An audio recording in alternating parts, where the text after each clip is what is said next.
Ce înseamnă să faci enoturism în România? Întrebările tale, Marinela, ca de fiecare dată, nu doar că sunt bune, dar sunt pline de provocări. Ai pus punctul pe I, ca să spun așa, pentru că enoturismul în România, cel puțin până acum câtva timp, nu era dezvoltat mai deloc. Am fost un fel de inițiatori și am făcut cumva lucrurile mai mult uitându-ne după suflet decât după un plan anume. Wines of Romania Podcast.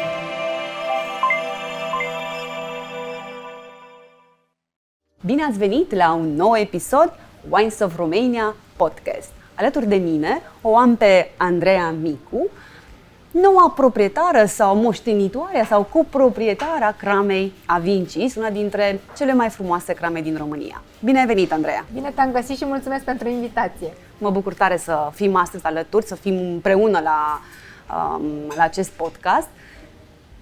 Cum îți place să te autodefinezi sau să ți se spună coproprietar, moștenire, fiica proprietarilor? Cum îți place mai mult sau cum te simți mai confortabil?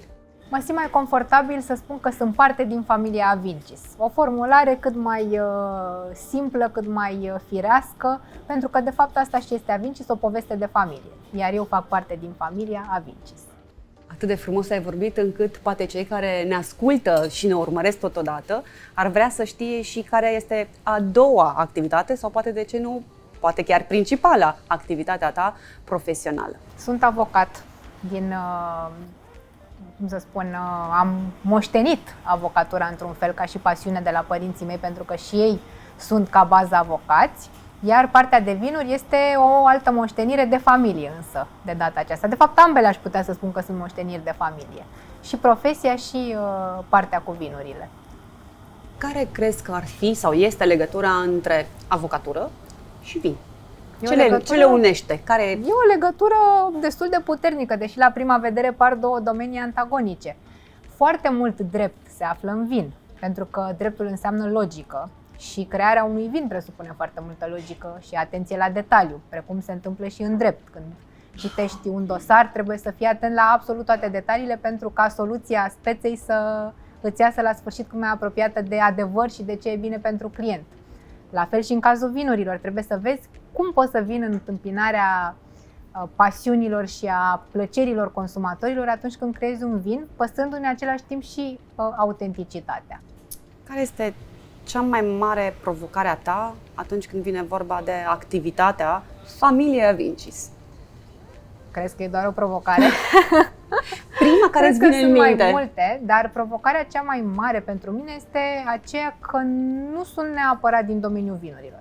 Pentru noi acest domeniu a fost o noutate, nu doar pentru mine, ci și pentru părinții mei. Și a trebuit cumva să ne apropiem de el din exterior, să-l tatonăm, să-l curtăm într-un fel, până când am început să înțelegem o parte din taine. Suntem departe de a pricepe până la urmă esența a ceea ce înseamnă să faci vin, pentru că nu suntem specialiști, dar avem o echipă foarte bună și punând foarte mult suflet, de multe ori reușim să ajungem la esența vinului și a producției noastre, tocmai pentru că îl căutăm cu sufletul și nu neapărat cu rațiunea. Cum a început povestea Avincis? De unde a venit ideea sau nevoia sau de ce cramă și conacul superb care arată extraordinar actualmente? Spuneam mai devreme că Avincis este o poveste de familie, deci are o istorie în spate. Nu este o poveste nouă, este o poveste care a început chiar la începutul secolului 20, pentru că în 1905 a fost construit acest conac despre care vorbeai tu. Iar străbunicii mei l-au cumpărat în 1927.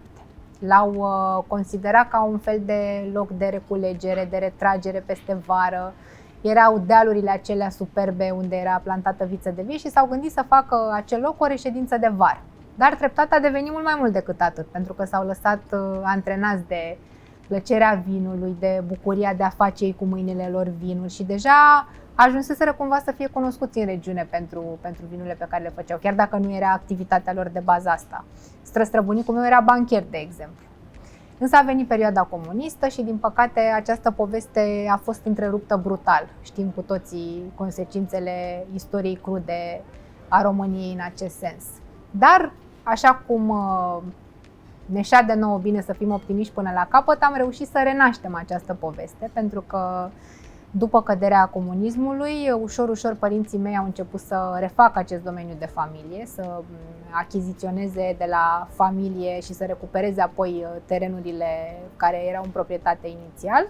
Au reîntregit domeniul și s-au hotărât să-i dea o nouă viață. Au spus, dacă strămoșii noștri au început ceva aici, n-ar fi păcat să nu continuăm? Pentru că, până la urmă, și poveștile din Europa, din domeniul viticol și nu doar din domeniul viticol, se bazează pe continuitate între generații. Și asta au vrut părinții mei să facă, să adauge o treaptă nouă la prima treaptă pusă de străbunii noștri. Ai vorbit de strămoși, de strămoși, de părinții tăi. Cât de, să zic, de, n-aș vrea să spun greu, dar ce înseamnă să fii moștenitoarea sau ce înseamnă să fii fiică nu doar de doi avocați extraordinari, dar fiică de proprietar de cramă în România? Este o mare răspundere și uneori, sau poate la început, când era mai puțin coaptă, ca să spun așa, precum un strugure care abia se face pe ciorchine, resimțeam destul de greu această răspundere. O resimțeam mai mult ca pe o povară. Pe măsură ce am evoluat și m-am implicat mai mult și în povestea juridică a familiei, dar și în povestea vinurilor și a cramei Avincis, am transformat această povară într-o binecuvântare. Pentru că a fi parte dintr-o asemenea poveste, sigur, presupune răspundere, dar e un mare noroc. Este ceva deja construit la care tu adaugi, pe care tu îl menții. Și e un privilegiu să poți să faci asta. A fost un moment, Andreea, când ai găsit această nouă cheie de lectură sau cum s-a declanșat? Pentru că ai spus până într-un moment a fost poate o povară și dată fiind de vârstă, probabil, de circumstanțe, iar astăzi deseori se întâmplă să ne auzim și îmi spui, sunt peste weekend, merg la Drăgășani cu copiii, cu familia, mă recreez, mă refac cumva după stresul din București sau după activitatea intensă din București. Unde ai, sau care a fost momentul care a contribuit la acel click, la acea schimbare? Da. Cred că a fost ceva firesc, n-a fost o schimbare de pe azi pe mâine. Am început să simt tot mai mult plăcere și tot mai puțin povară, până când partea de răspundere în sine a devenit o formă de plăcere, pentru că atunci când faci ceva din suflet, sigur că în spate există o serie de obligații, de responsabilități, de lucruri care trebuie făcute, dar știi că trebuie să le faci pentru că îți place să le faci. Se combină într-un fel foarte poetic, aproape aș spune, dorința cu obligația, astfel încât de fapt rezultă acea inspirație pe care o ai în fiecare zi ca să poți să duci lucrurile la bun sfârșit. E puțin filozofic așa, dar până la urmă cred că ține de sinele. Și ceea ce simți, ceea ce trăiești cumva prin sentimentele pe care le ai. Cum ar spune tata, am început să internalizez povestea Avincis, adică curge deja în venele mele și nu mai iau ca pe ceva exterior, e parte din mine. Știu că este o întrebare poate prematură, ai doi băieți superbi din toate punctele de vedere, Alexis și Andrei. Mulțumesc! Îi vezi într-un viitor oarecare aproape de filozofia familiei Stoica și Avincis, să ducă mai departe, aducând contribuția fiecare dintre ei și să ducă mai departe povestea Avincis? Mi-aș dori să se întâmple asta, ca orice părinte sper ca mai mult sau mai puțin ei să vină pe urmele mele și ale noastre și la familie, așa cum am făcut și eu. Sigur că au fiecare libertatea lor de a decide ce vor face, dar simt deja că sunt atașați de domeniu, de loc, de poveste. Au început să vadă și greutățile și dificultățile, provocările din spatele producției de vinuri. Dincolo de plăcerea pe care o au de a alerga pe dealurile de la Drăgășani, au început să vadă că este mai mult decât atât acolo. Și dacă ar fi să mă uit la ei, aș spune că cel mare Andrei, care a dat și numele unuia dintre vinurile noastre, Cuvée Andrei, s-ar orienta mai degrabă către zona de business management, iar cel mic Alex, care a dat numele rozeului nostru Alexis, este foarte pragmatic, lui place legătura cu pământul, îi plac tractoarele. L-aș vedea chiar viticultor pe Alexandru. Are o poftă de viață și un instinct și mirosul foarte bine dezvoltat. Simte foarte bine toate astea. Cine știe, poate îl trimit la tine pentru niște cursuri să-i fii mentor. Este deja gândul este Vezi o onoare că mă pentru gândesc mine, Andreea. și eu în față, mă gândesc la profesorii lui și mă gândesc la tine. Îți mulțumesc pentru gândul cel bun. Profit de ocazie pentru că ai spus deja numele celor doi băieți se află pe două dintre vinurile sau pe două dintre etichetele importante ale Cremei Avincis și unul dintre ele este chiar în fața noastră. Pentru cei care ne ascultă și nu ne urmăresc, avem aici un roze foarte bun de altfel, cu V. Alexis, pe care eu zic că să-l și vedem dacă tot l-ai adus, mai ales că să-l vedem. Îl știu, îl apreciez. V-am și felicitat pentru reușita și succesul acestui vin, dar mi-ar plăcea să știu de ce este unul dintre preferatele tale, pentru că eu te-am invitat, de ce nu aduci la această întâlnire și am ezitat în a spune preferatul tău, pentru că mă aștept să nu ai un preferat, sau cel puțin m-am gândit că s-ar putea să nu ai un preferat. Și unul dintre preferatele tale este tocmai acest roze. De ce? Răspunsurile sunt mai mult subiective.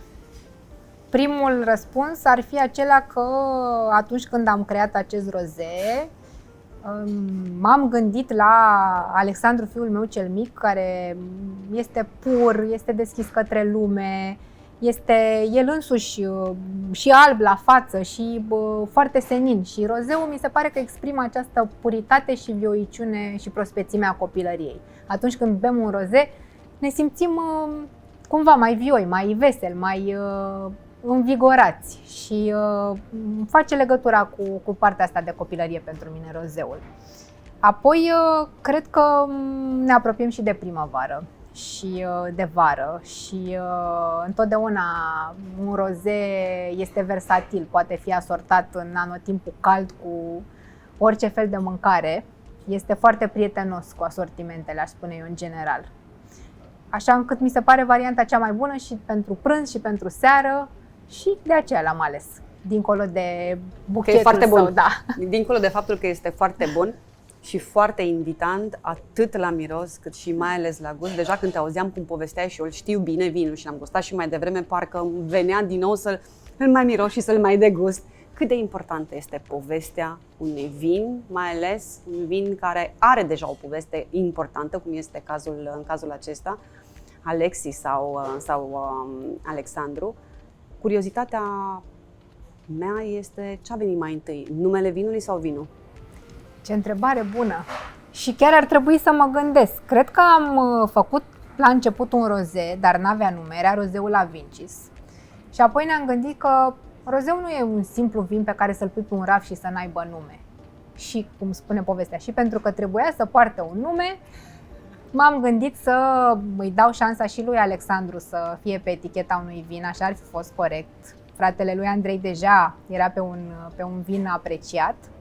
L-am ales pe Alexis și ca nume pentru că e foarte dinamic așa și sună roze, ca să spun așa. Practic, la început a fost vinul, apoi a fost numele, dar împreună au dat altceva.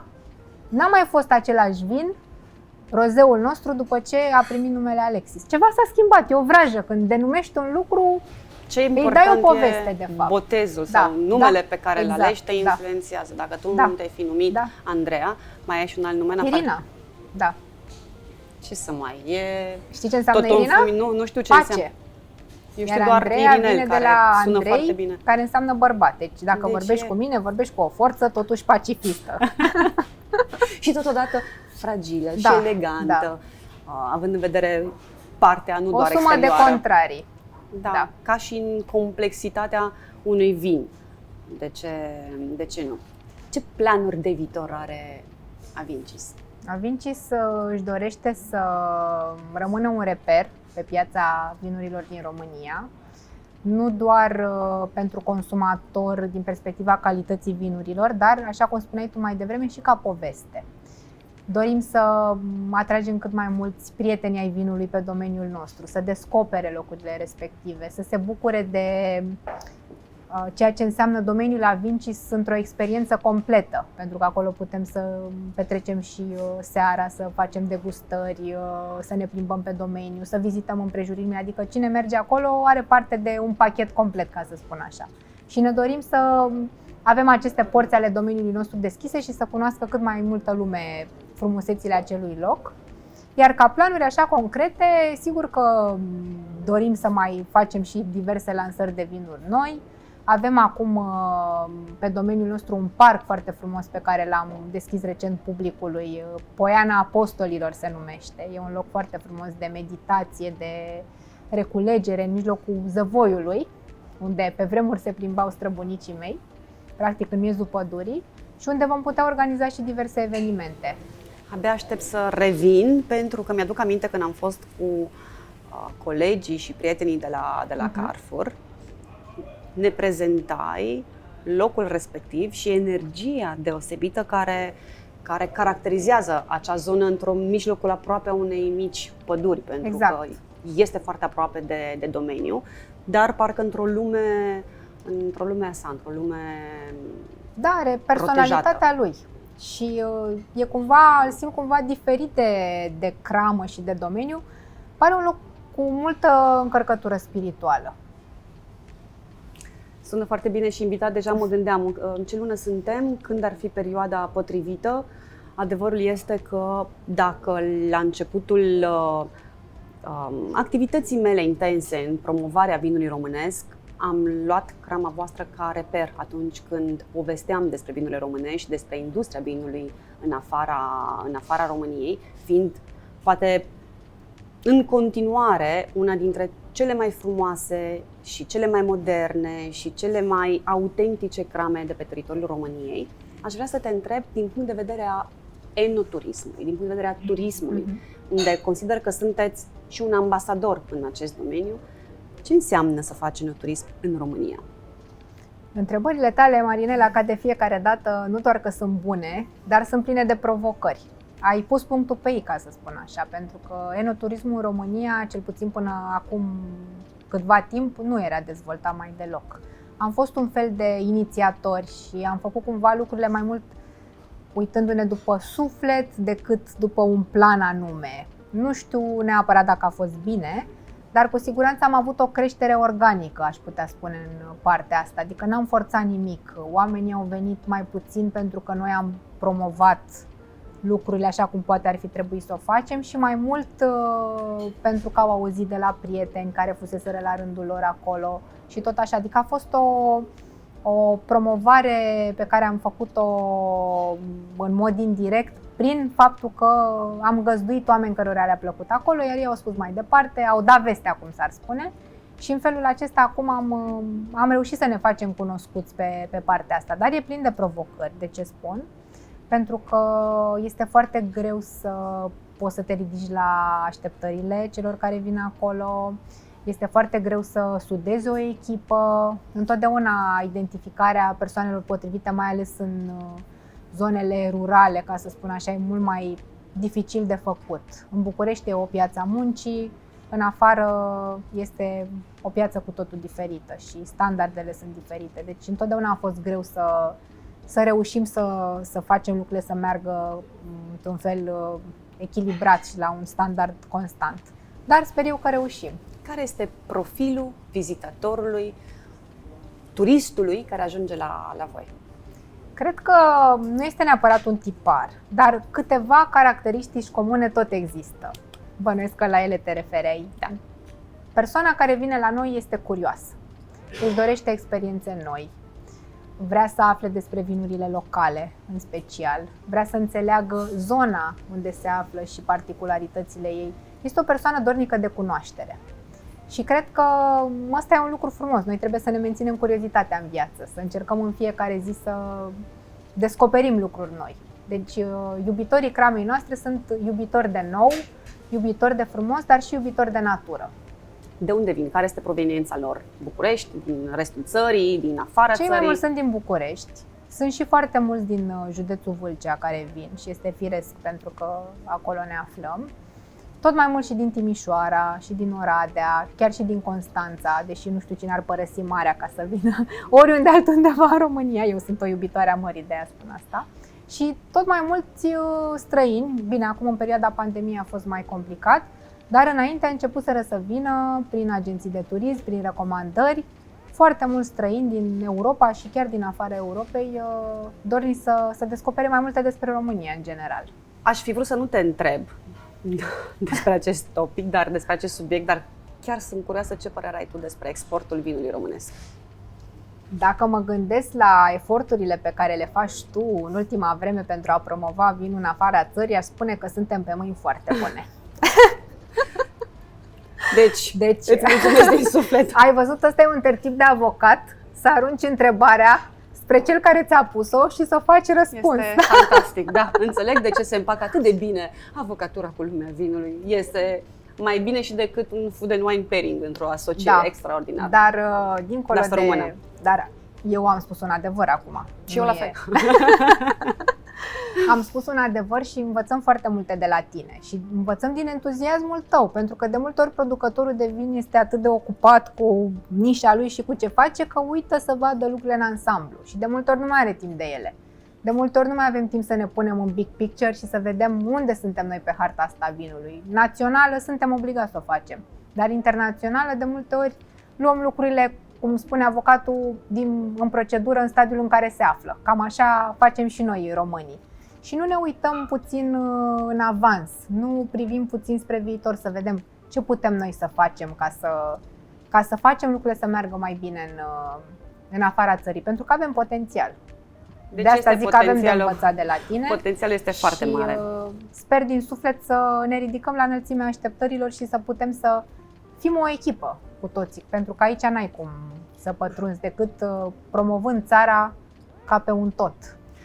Întotdeauna atunci când sunt provocată, ca să nu zic întrebată, răspund.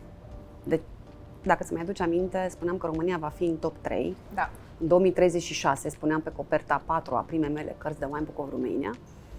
Și când spuneam acest lucru, mă bazam și pe faptul că vin generații noi și moștenitori, persoane care vin cu un suflu nou și care reușesc să transmită valori și să pună în evidență ceea ce au primit, ceea ce au învățat și ceea ce simt, găsind evident un echilibru între business și valori, dar să fie deschiși la a coopera, la a se uni cu ceilalți producători din industrie pentru a crea o voce unitară. Și cred că, sincer, suntem pe drumul cel bun și abia aștept să vină 2036 doar pentru acest lucru, evident, nu pentru alte... Să nu ne grăbim prea tare. Exact. Așa că sunt convinsă că suntem pe drumul cel bun. Pot să te întreb și eu ceva? Te rog. Cum ai făcut acest calcul? Cum te-ai gândit că tocmai... Am pus 20 de ani și când am afirmat 20 de ani era 2016. Da. Și atunci am scos prima mea carte de Wine Book of Romania, după succesul primei mele cărți 50 de vinuri românești, întâlnesc 50 de preparate culinare italiene. Da. Și când acea ziceam, copertă magnifică. Când ziceam de mă laud cu ce crame frumoase avem în România, mă refeream la crama voastră, care e, să zic, e poveste doar uitându-te la fotografii, dar atunci când de la poveste a început. Aici e interesant, poate puțin diferit față de majoritatea poveștilor din lumea vinului. La început a fost povestea, apoi a fost vinul. Și pe urmă realitatea care inspiră pe alții, atât generația actuală cât și cea care vine din urmă. Spre final am să te întreb ce părere ai tu de promovarea crâmpoșiei și a negrului de Drăgășani și în afara țării, nu doar în România, pentru că la New York a fost am făcut furor cu negru de Drăgășani în fața invitațiilor. Au văzut negru în fața ochilor, cum s-ar spune, nu? Să știi că are un caracter atât de versatil și de empatic, de ce nu, atunci când vine vorba de gustul internațional, iar selecția pe care am reușit să o facem împreună cu Carrefour în cadrul acelui eveniment pentru Deschidem Vinul Românesc chiar a fost o inspirație și tind să cred că vor urma multe alte evenimente în același ritm. Dar cum faceți voi? Crâmpoșia și negru de Drăgășani, cum faceți să le faceți cunoscute, apreciate, înțelese? Să știi că, într-un fel, la începutul Avincis erau necunoscute, cumva. Apoi, cum spui și tu, gusturile consumatorilor, mai ales a celor din România, au început să se deschidă. Au vrut să afle tipicitatea și soiurile unice și tipice ale fiecărei regiuni românești. Iar crâmpoșia selecționată și negru de Drăgășan sunt un fel de standard al regiunii, sunt simbolul deja al acestei regiuni. Dar, cum spuneai și tu, ele ca și prezență în pahar sunt atipice față de soiurile internaționale. Spre exemplu, dacă mă gândesc la negru de Drăgășani, întotdeauna eu îl asociez cu mirosul pământului. Toată lumea îmi spune cum adică miroase a pământ. Nu știu, când îl beau, simt seva pământului, a pădurii. E ceva brutal, dar foarte natural și firesc în gustul lui. Un străin trebuie să se împrietenească puțin cu acest gust și cu buchetul lui atipic. Dar cred că, pus în context și cu norocul de a avea niște consumatori deschiși și curioși, cred că poate fi bine înțeles acest vin și în străinătate. Este, din punctul meu de vedere, alături de Fetească Neagră, care a devenit și va fi din ce în ce mai mult un ambasador al soiurilor autohtone, l-aș pune la același nivel, doar că nu avem cantitatea suficientă, pentru că este un număr foarte limitat de hectare în România. Da. Dar are tot ceea ce îi trebuie pentru a ne ajuta să ne atingem acel obiectiv sau să-mi ating acel obiectiv de a vedea vinul românesc în topul celor 3 țări, inclusiv România, alături de Italia și de Franța. Da. Îți mulțumesc tare mult pentru întrebări, pentru că mi-ai și întrebat, pentru răspunsuri, pentru eleganța și frumusețea cu care contribui la lumea vinului în România. Îți mulțumesc din suflet, Andreea. Și eu îți mulțumesc pentru invitație și îți mulțumesc personal pentru ceea ce faci pentru vinul românesc. E foarte important și ești o adevărată ambasadoare a vinului. Ești inima vinului românesc. Mamă! De obicei... Gata cu laudele!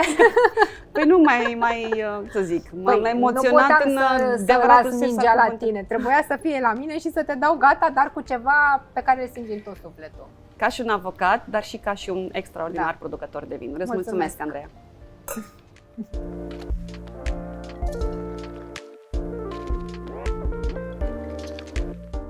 Vă mulțumesc că ne-ați urmărit, ne-ați ascultat. Ne vedem duminica viitoare cu un nou episod Wines of Romania Podcast. Wines of Romania Podcast.